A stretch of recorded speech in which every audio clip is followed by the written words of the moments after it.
The time has finally come to unleash the forbidden spell of Zaharas upon our enemies!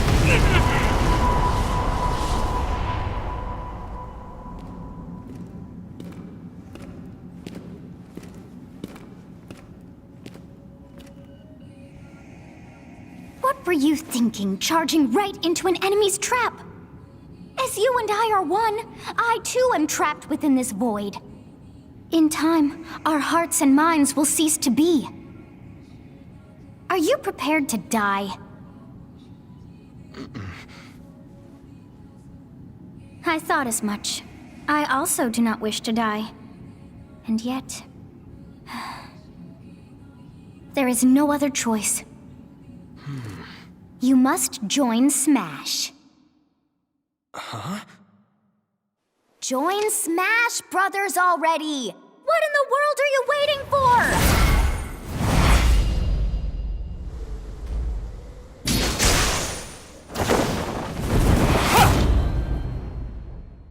So joining Smash consumes even the darkness itself!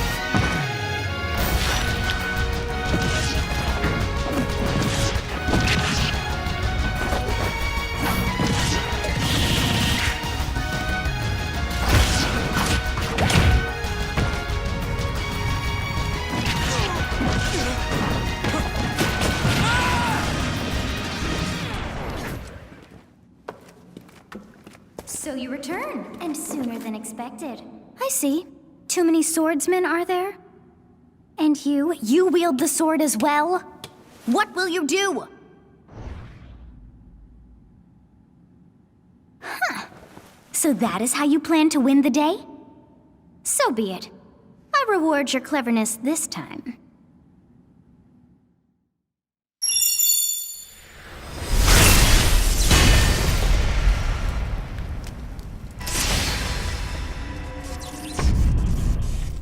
How is this?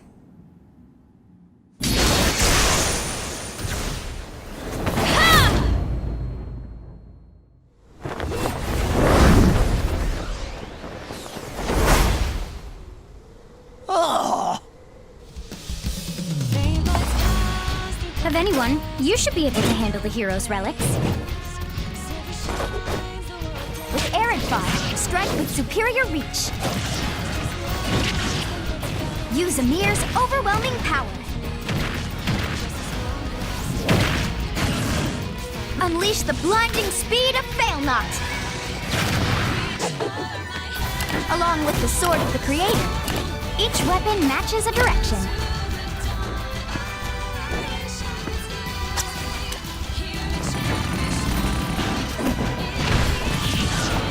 Your will and mine be now as one! To you, both sides of time are revealed!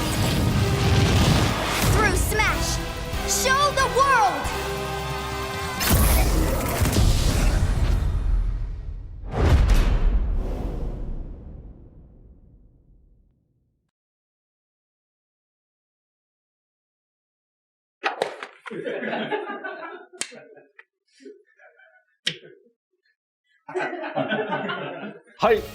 Yes, there you have it.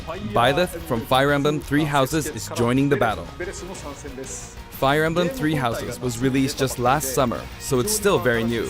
Even so, you'll soon be able to play as them in Super Smash Bros. Ultimate. This release is planned for January 28th. You'll have instant access if you have the Super Smash Bros. Ultimate Fighters Pass, and it will also be available for purchase individually. In case you're not familiar with Fire Emblem or Three Houses, I'll explain a few things, so don't worry. First off, what is Fire Emblem? It's really hard to pronounce in Japanese. The producer said it's okay if I just say Fire Emblem. But when writing it, if you don't write Fire Emblem, the Fire Emblem police will come and get you, so please be careful. The series' first entry launched in Japan on the Famicom in 1990. You could say it was a pioneer in the genre of tactical role-playing games. You might be wondering what makes it particularly tactical. Well, it's tactical in that it simulates combat. You can think of it as moving pieces in a board game, or in other words, a game in which you advance units across a grid and battle. When we talk about tactical games of that era, there were lots of ones in which you command tanks, aircrafts, and so on. But Fire Emblem was unique because each unit was a specific character, sort of like in role-playing games. Plus, something made it stand out from other Nintendo products. Characters could permanently die. That's pretty direct language though, so perhaps we should just say they're sleeping with the fishes. But really, if a character fell in battle, you'd lose that unit. They'd be gone and you couldn't use them again. Recent entries in the series maintain this concept of permadeath to some degree in classic mode and what have you. But a lot of games now allow strategic withdrawals, so to speak. In the older games, your units would really be gone, never to be mentioned again. Scary. The game's stories are told like chronicles of war, with increasingly distinct characters and engrossing scenarios. Several characters also appear in the Super Smash Bros. Series, and 6 of the 7 can use a counterattack. It's their down special. There's actually a reason for this. When I was considering how to incorporate Fire Emblem fighters into Super Smash Bros. Melee, I thought it might be interesting to reflect the turn-based nature of the original game. First comes your opponent's turn. They attack and you counter. Next comes your turn. And now, Fire Emblem Three Houses is the 17th game in the series. People who aren't Japanese in particular might be thinking, 17 games? There are that many? Well, if you include Fire Emblem Heroes in the remakes, but you don't include the Satellaview game, Tokyo Mirage Sessions Sharp FE, and Fire Emblem Warriors, then it comes out to 17 games. Let's try saying them in the Fire Emblem Can You Say It challenge. I'll give it a try. 暗黒竜と光の剣、外伝、紋章の謎、聖戦の系譜、トラキア776、封印の剣、烈火の剣、聖魔の功績、双縁の奇跡、暁の女神、新暗黒竜、新紋章、覚醒イフ、ヒーローズ、エコーズ、風化設立。There you go, 17. 今、変な数え方してます。So you saw how I was counting in a weird way, right? I was counting in binary. This is 0. Fold this here and you get 1, and then you get 2, then 2 plus 1 equals 3. So this would be 4, 5, 6, 7, and 8. And then you get 16. Add 1 and you get 17. Awesome, isn't it? You can actually count up to 31 on one hand. And if you use both hands, you can count all the way up to 1023. If you've given up counting the knots in a tatami mat, you could always give it a go. What is Fire Emblem Three Houses? In Japanese, the male version of the main character is called Bereto and the female version is called Beresu, but in English they share the same name, Byleth. Byleth becomes a professor who ends up leading one of 3 academic houses. Once you've chosen a house, you guide them through their school life and, well, you end up fighting the other houses. After a certain incident, 5 years pass, and you meet up with your grown-up students to battle against the other houses in their regions. It's a very sad game in which your former allies become enemies, turn hostile, and try to kill you. To understand the concept of Fire Emblem Three Houses, I played an early version of the game before its release. I've done the same thing before, with The Legend of Zelda Breath of the Wild, for example. Because I couldn't wait until launch to experience it, or we'd have never made it in time. For that title, I borrowed an early version of the game for 2 days, ran around all the areas, saw the ending, and realized for the first time, I guess we can't really have Breath of the Wild's Princess Zelda as a fighter. I did the same this time, but with there being 3 houses and multiple endings, it was really hard to get a feel for it. And of course, there weren't any walkthroughs I could reference.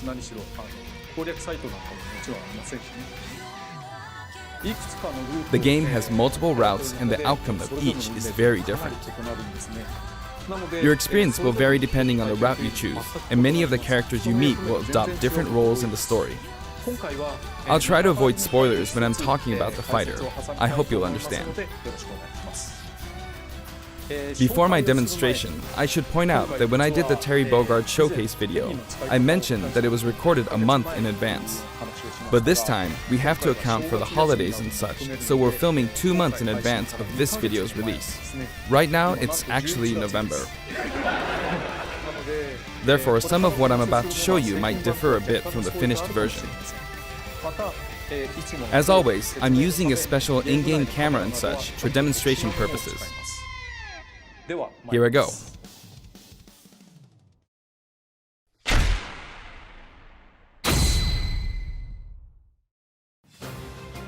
So, this is our new fighter, Byleth.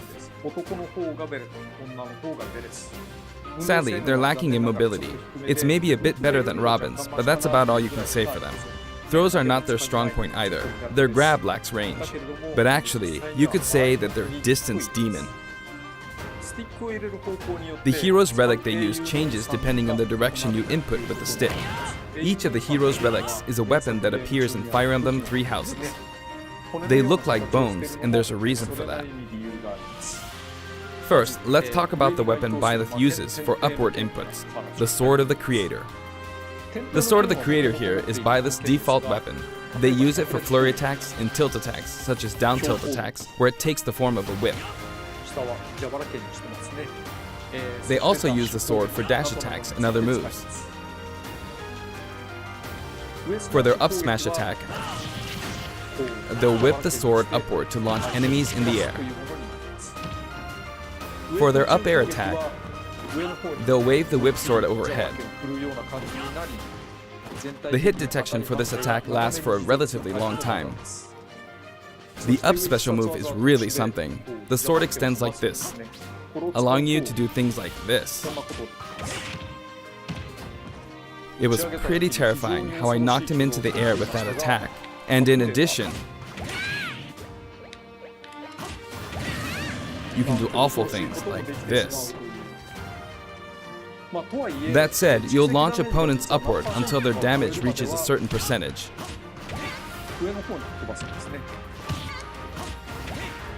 Exceed that percentage and you'll need to be careful. You may find it helpful to mid-air dodge. I've already shown this, but you can also use it to latch onto edges. So that's the up special. Now for the sideways inputs. This is Erdvar, the same name as the weapon from Celtic mythology. First, we'll go through the forward and back air attacks. As you can see, they have a long reach. Like so. Marth's air attack keeps opponents in check too, right? If Byleth does the same thing, you'd win out, so you should be able to beat it. Next, the side smash attack. This also has a long range. It'll connect even from here.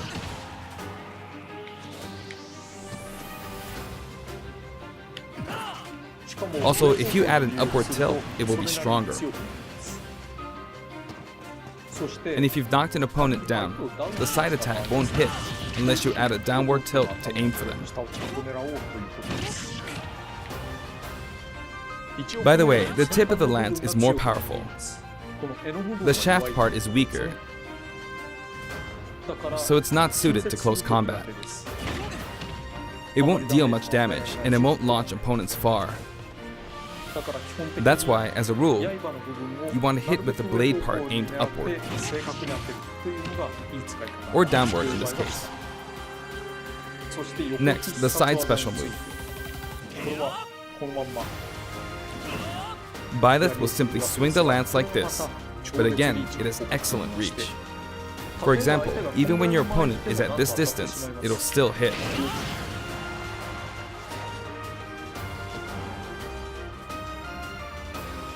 Actually, you can do a smash attack to charge forward a little, like this.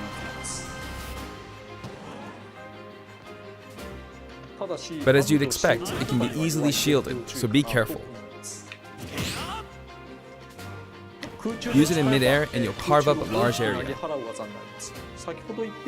Returning to the side air attacks from earlier, they have great horizontal reach, but they lack verticality. So this complements it well, although you'll be vulnerable when you land. Now, for the downward inputs. For these, Byleth will use an axe called Emir. It's named after a weapon that appears in Ugaritic myth. First, the down air attack. It really is strong. You can try for a meteor effect with this attack. Next is the down smash attack. A heavy swing of the axe back and forth. As you can see, it has a great deal of launch power. And for the down special, Byleth channels all their energy into a devastating strike. It's a bold move, similar to the Falcon Punch, but here's what makes it different. When readying the move, there's a super armor effect, which allows you to withstand an attack. Just so you know, if you execute a Falcon Punch at about the same time, it plays out like this. It's a bit slower than the Falcon Punch, but due to the super armor effect, you have the advantage. Unless you get grabbed. Another notable aspect is that it lets you pass through platforms. While you're charging up, you can breeze past platforms like this to reach a lower area. It won't let you jump, but you could use it as a surprise attack. Also, you can turn around during the move. The swing takes a while, so if an opponent runs behind you during the move, you can quickly change direction. Even though it can be hard to land a hit with this move, it can be really effective when used against a group of opponents. Plus, even if you fail to land a direct hit, any opponents on the ground nearby will still be launched a little. It's as if the quaking of the ground launches them. By the way, earlier I talked a little bit about the other Fire Emblem characters' moves. I don't recommend using this down special against fighters from the Fire Emblem series, because you'll just get loads of counters. It hits with that much power in a single attack. Counters can actually multiply the power of blocked attacks, and using easily anticipated attacks like this could just get you hit by counter after counter. Next, we have the neutral moves. The bow you use is called Fail Not, which shares its name with the bow from the Knights of the Round Table. It only appears in a few neutral moves. You've got the neutral air attack. This attack is similar to a move of Pit's and other fighters like him. It lets you spin the weapon around. It's also easy to create certain combos with it. And with the neutral special, you'll let loose an arrow. It seems pretty straightforward, right? But there are a few noteworthy aspects to this bow. First, the biggest difference between this bow and Link's is that once you enter the command, you can keep charging until it's ready. You can't release it partway through the charge, so when it does fire, the arrow travels at high speed. It's also very powerful. That said, you can still cancel out of the stance using the shield button. You can also change direction while in the stance. It works up until this point, but if you keep holding the button, you'll unleash a powerful arrow that looks like a beam of light. You can perform this move by keeping the button held down. You charge up power like so, charge a bit more, and then fire. But again, you'll need to take care when using this move. For one, when you've powered up the move to its max, there's no way to cancel out of it, not even with the shield button. In other words, you're committed to firing it.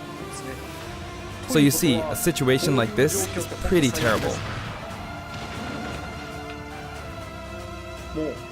Once you've entered the stance, you won't be able to do anything. which means it's quite the risky attack to use against fighters who have a move with a reflector effect.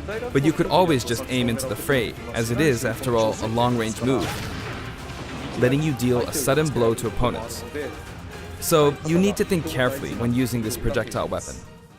Byleth's final smash is called Progenitor God Ruptured Heaven. In the original game, there's a move called Ruptured Heaven. This is an enhanced version.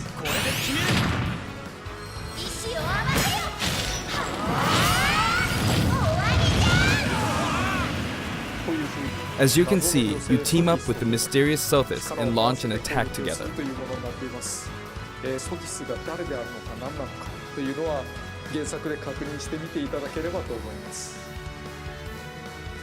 Now, let's talk about the color variations.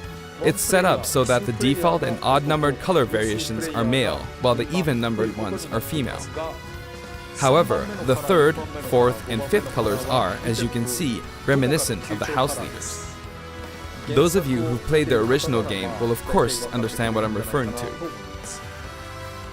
The sixth color is based on Tthe, who you just saw earlier. And the seventh and eighth variations have a different hair color, which is based on something that occurs in the course of the original game's story. Didn't we see this variation in the final smash?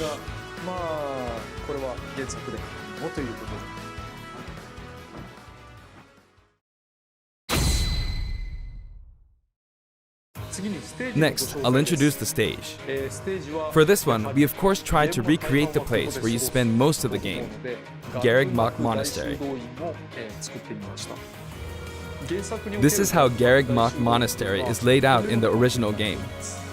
From these, we chose to have it cycle through the marketplace, reception hall, bridge, and cathedral, all in one stage. It's the type of stage that rotates through different areas, such as these four. Let me introduce each of the guests that appear in these four areas.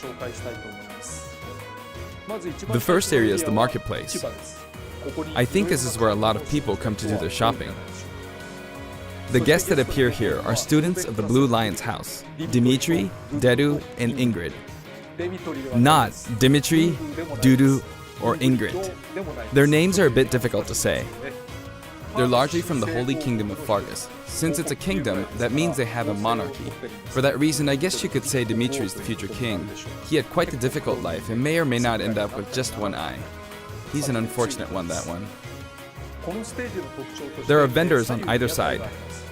In the original game, these are important booths where you buy all sorts of things, but here you can break them, you see. If you do break them, the stage will expand to the left and right. I wonder where people will buy their supplies now. And in the background, you can see the gatekeeper. You often pass through this area in Fire Emblem 3 houses, and you end up talking to him a lot. Moving through these areas is possible thanks to this mysterious platform. Just when it seems like you've come to a stop, you'll come crashing back down. Be broken through the ceiling and slammed into the building. And the guests in the reception hall are Edelgard, Dorothea, and Petra of the Black Eagles. Take note, it's not spelled Edelgard. They're from the Adressian Empire. And as such, they embrace their military might.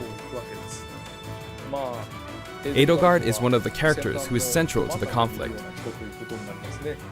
Depending on the path you take, she'll go through some terrible ordeals. You'll notice there are prominent chandeliers above the stage.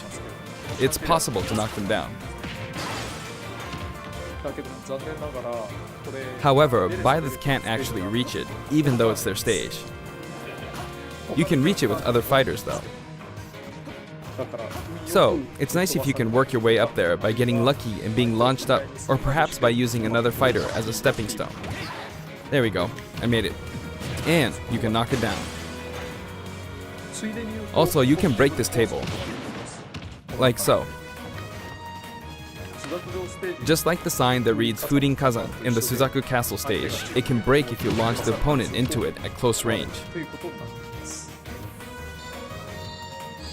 Next up, the bridge. The camera rotates 90 degrees, creating this long area. It's very wide indeed. 結構横幅が広いんですよ。 It's similar to the Bridge of Elden stage. ゲストはヒルシュ The guests are from the Golden Deer, Claude, Hilda, and Lawrence. これはレスター They belong to the Leicester Alliance. 人々ですね。諸侯同盟ということはまあつまり連邦とか連合とかそういうような感じで Because it's an alliance of many noble families, you could say that they have a wide assortment of members. And Claude is the sharpest of the bunch. Incidentally, both Claude and Hilda are the names of characters that appear in Genealogy of the Holy War, the 4th title in the Fire Emblem series. I guess once you've reached the 17th game and are creating 40 characters for each new entry, you're bound to get a bit of name overlap. The naming process must be tough. Hey, it looks like the Pegasus Knight is busy training. As for the bridge's design, it's just a long pathway, plain and simple. You can expect plenty of blows to be exchanged at the edges of the screen.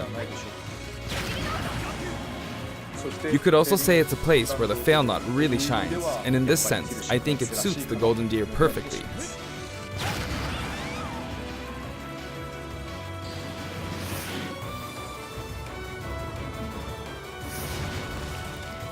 The last area is the Cathedral, only with some platforms you can pass through. The guests appearing in the Cathedral are Tthe, Flayn, and Rhea. There's Tthe, who appears to have an extremely strong bond with his sister, Flayn.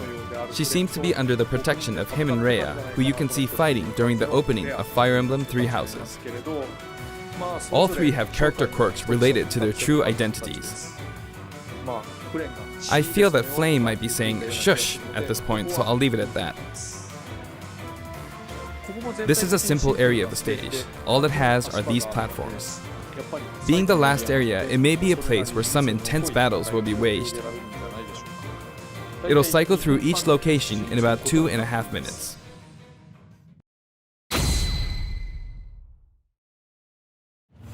Okay, today we'll have a tag team battle in Squad Strike with the DLC team pitted against Fire Emblem protagonists from throughout the ages.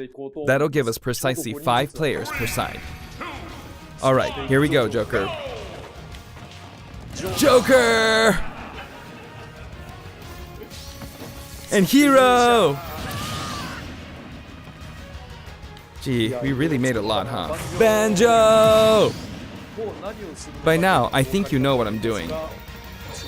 But basically, I'm trying to defeat all 5 opponents with just the professor here. But as expected, it's going to be a pretty tough battle, so I'm using anything I can get my hands on. It's not going to land that easily. Uh-oh, this is bad. Bennigan. I better keep my distance. I'll use this chance to attack. Got him. That's scary. He's invincible for a moment here. Lots of explosives. Ouch. He perfect shielded that, huh? Good one. If I do this, or like so. No anti-air, huh? There, the soccer ball connected.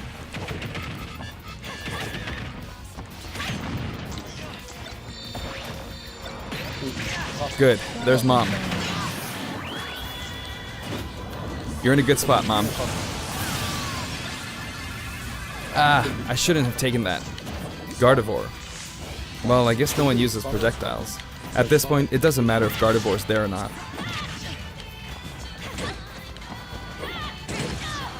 I feel like the enemy might get this smash ball.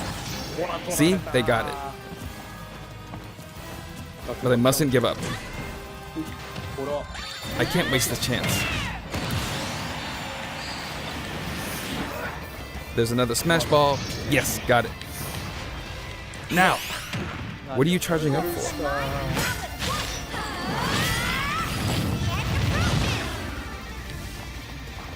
There's still more. Whack! Go on, you can take the hammer, but it's mine. Although I'm scared I might get hit with a counter in this state. I hit him! I was trying to fight using Byleth's abilities alone, but what matters is that I won. Good game. It can be fun to play like this, especially in tag team, so I think it's a good idea to try imposing different types of challenges on yourself. The end.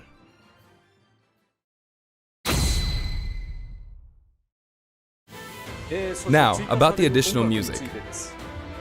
Since it's from the Fire Emblem series, we'll be adding each of the new tracks to all the Fire Emblem stages. There are already a lot of Fire Emblem tracks in the game. Our selection this time has been made taking those existing tracks into consideration. 11 songs are being added. This includes an arrangement of the main theme in both Japanese and English. I hope you'll enjoy these as well. We're also adding in a new spirit board. It includes the house leaders among some of the other popular characters. Sothis is Legend class.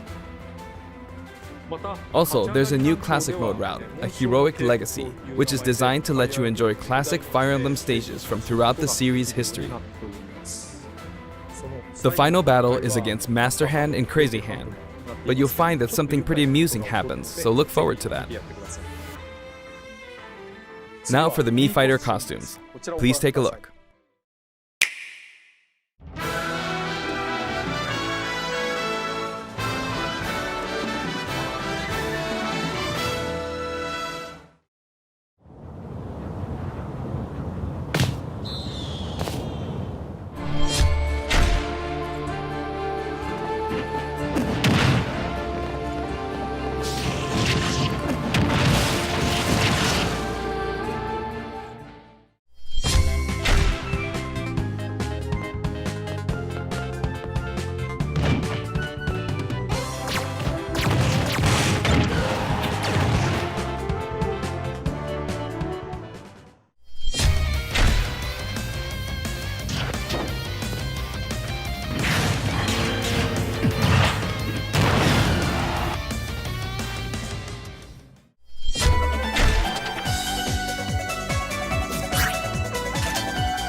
This time, we're releasing a Cuphead costume. And for those of you who purchased the Cuphead costume, an additional song will be added.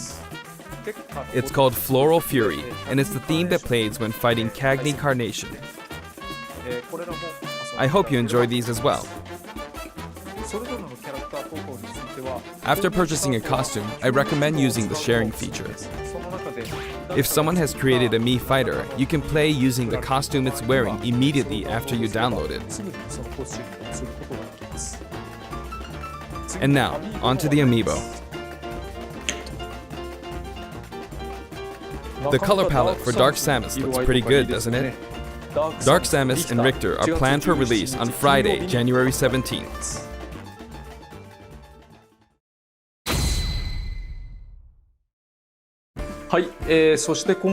And now, with the addition of Byleth, the Fighter's Pass is finally complete. The lineup was Joker, Hero, Banjo and Kazooie, Terry Bogard, and Byleth. From more than 70 fighters, only 5 have been added. But I must say, this game has always been an exceptional experience. And since the roster was already so large to begin with, right from the start, we intended to make the most out of the new gameplay mechanics and so on. There really were a lot of new mechanics, weren't there? When we add a new fighter, we don't simply make their attacks or their movements a little different. Instead, we try to offer you a whole new style of play.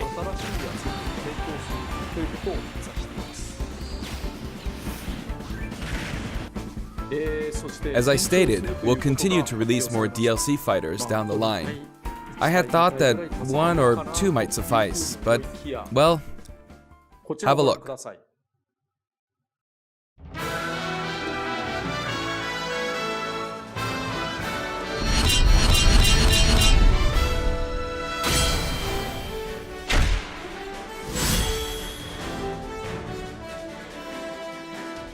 Looks like there will be one more fighter than last time. For this reason, we will be releasing the Super Smash Bros. Ultimate Fighters Pass Volume 2.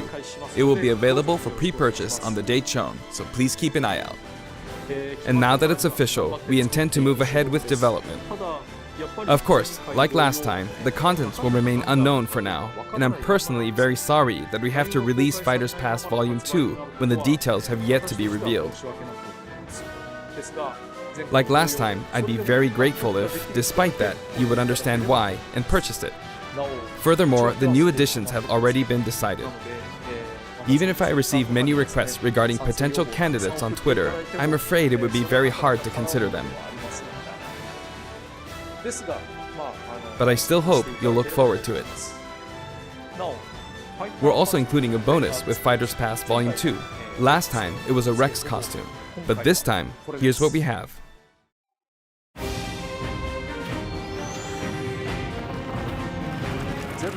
It's a Mii Fighter costume for Mii Sword Fighter, the ancient soldier gear from The Legend of Zelda Breath of the Wild. This will not be for sale individually, so it can only be acquired as part of Fighters Pass Volume 2.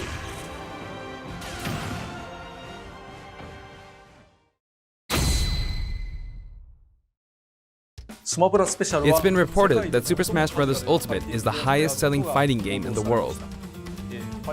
Personally, I don't know if it counts as simply a fighting game, but I guess it's seen as a fighting game around the world.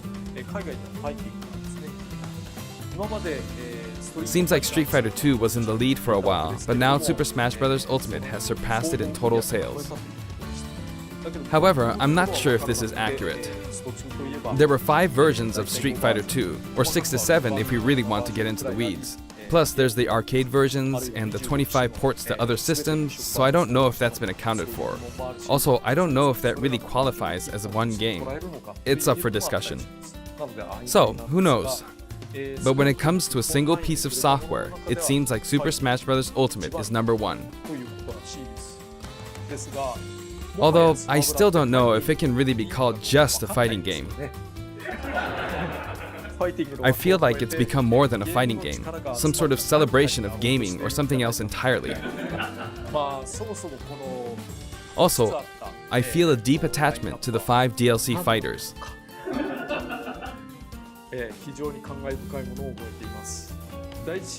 The first Fighters Pass just wrapped up, but it was decided that there will be more DLC, which means no breaks for me. I plan to keep working hard, so I hope you can continue to support us. That's it. Thank you.